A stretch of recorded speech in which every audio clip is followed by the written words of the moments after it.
Hello everybody, welcome back for another video. Hope you're all doing well and that you're all having a fantastic day. As always, likes, comments, and subscriptions are appreciated. A very big thank you for all the support on the new channel. Welcome back to another News I Missed, where I go over, that's right, news I missed. And without further ado, let's jump right into it. ARK Invest founder, her name is Cathie Wood, thinks BlackRock's entry into the crypto space could have huge implications for the price of Bitcoin. Last week, US-based crypto giant Coinbase announced that it had teamed up with BlackRock, the biggest asset manager in the world with $11 trillion, to bring cryptocurrency trading to wealthy clients. Wood explained in a new YouTube video that her firm did a study on institutions moving into crypto. The study asserted that institutions that wanted to access crypto but also wanted to minimize volatility would put around 2.5% of their portfolios into crypto. Woods noted that if you applied the 2.5% rule to BlackRock alone, this translates to more than $1 trillion worth of demand. The level of demand would more than double Bitcoin's price, according to the ARK Invest executive. Woods also notes another Bitcoin metric indicates Bitcoin could actually surge even higher. She said the illiquid supply, according to our estimates, is about 14 million out of the roughly 18.9 million Bitcoin outstanding. And by our calculaciones, only 3 million units are truly liquid. And so the demand, if you were to see a $1 trillion increase in demand, then it would probably drive the price up much higher than the doubling that I just mentioned. For those of you who didn't get the whole numbers thing that she was talking about there, this happened years ago. It's no longer a major topic of discussion, and I think this is part of the problem, if you will, that a lot of people don't really understand.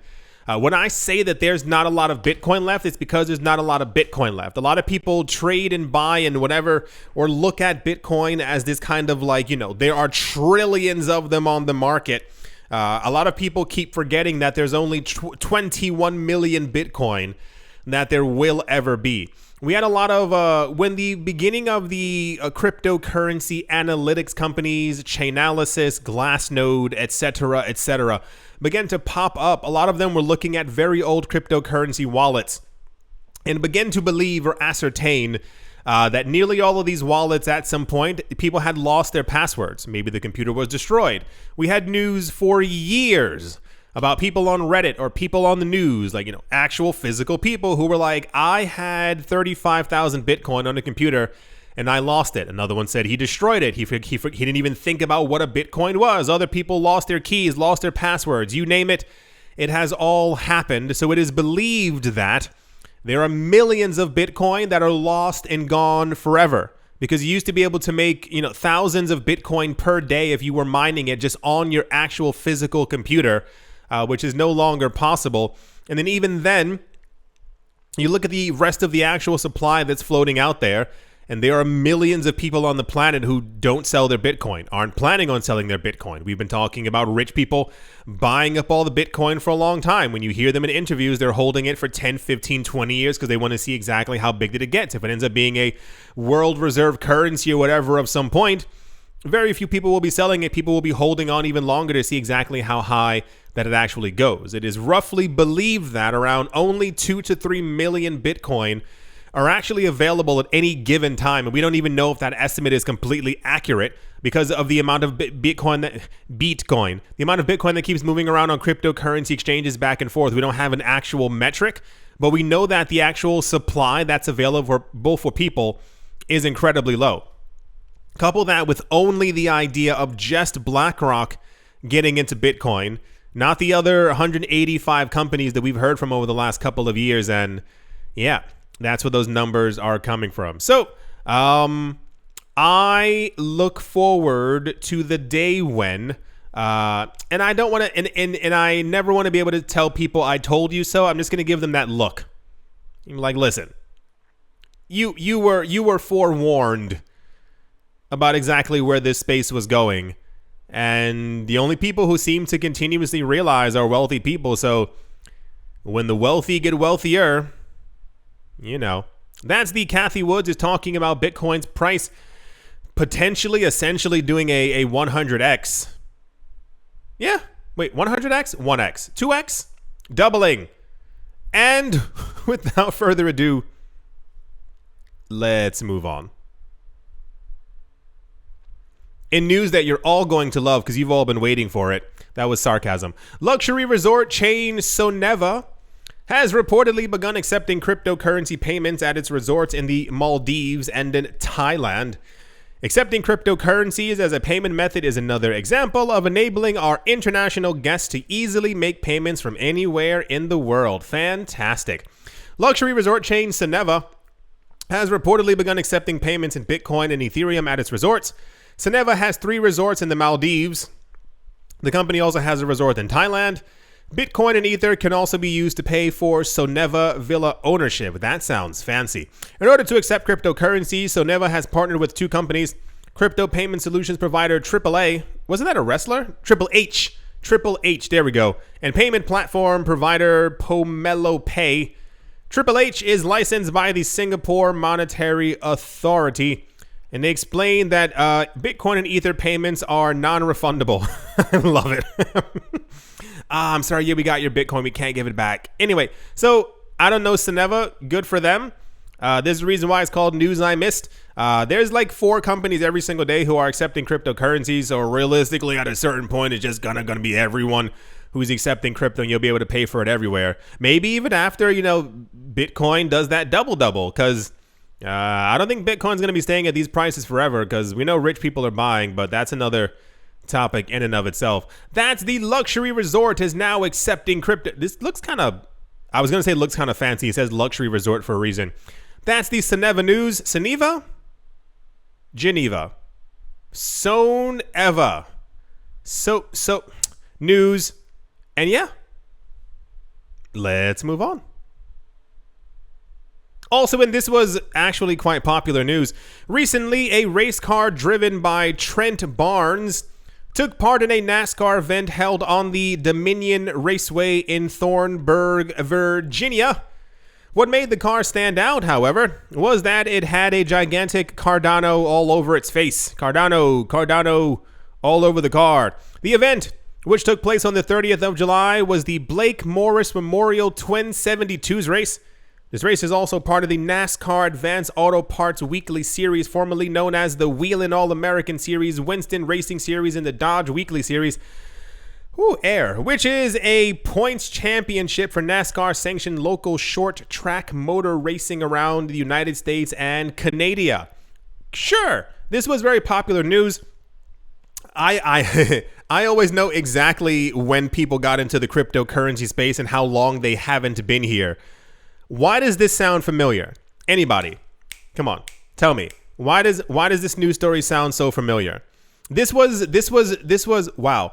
News that was put out there as this is the first time this has ever happened. Look how major this is, because we get a lot of kick in the face news, UFC, and NFL, NHL, ABC kind of news is like using crypto or so-and-so crypto, but this one was super popular because the name Cardano was on the car.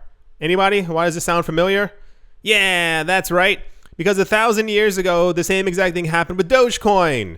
I think it was the Dogecoin team, or I think it was people within the community managed to raise money, like themselves, to be able to sponsor this car. It didn't win the race. I think it got number 15. I don't know what position it came in, but yeah, even see this 2014. Oh my gosh, I've been in crypto for so long. That's insane. Anyway, the point is, that was a real response, by the way. That wasn't me joking. That was I actually held my head and was like, holy cow donkey. Yeah. So this happened years ago as well. It made extremely popular news. This is back when, crypto made sense.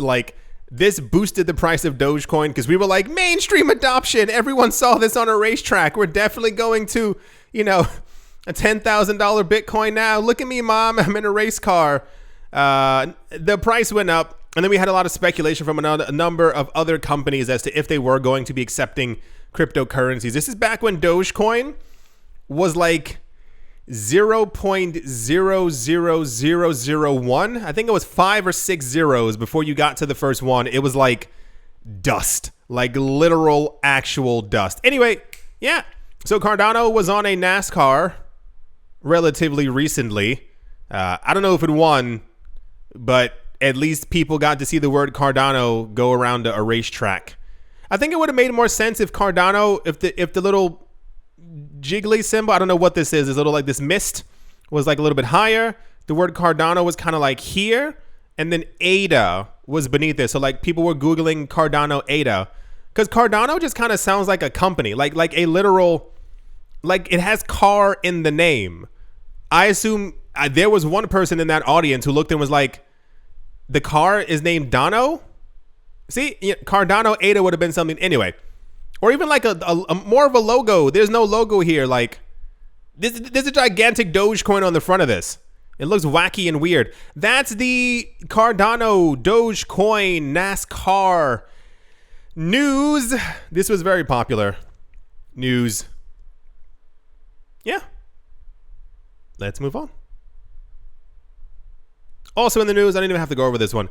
ING recently announced that not only are they in crypto, that they have a cryptocurrency custody and post-trade infrastructure platform, and they're spinning it off. It's called Pyctor, Pyctor, to a company called GMEX Group, to help them build up their platform. And they say that they're separating the companies or spinning it off because they think it's better for it to have its own little place on the side. But also, once again, we just got confirmation that ING has been into the cryptocurrency space and has a cryptocurrency trading platform and custody place as well. Because people, I don't remember when I keep saying that banks are into crypto, they don't have to.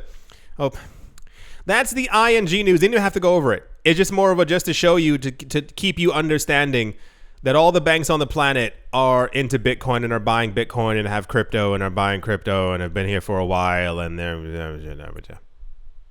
That's the ING news.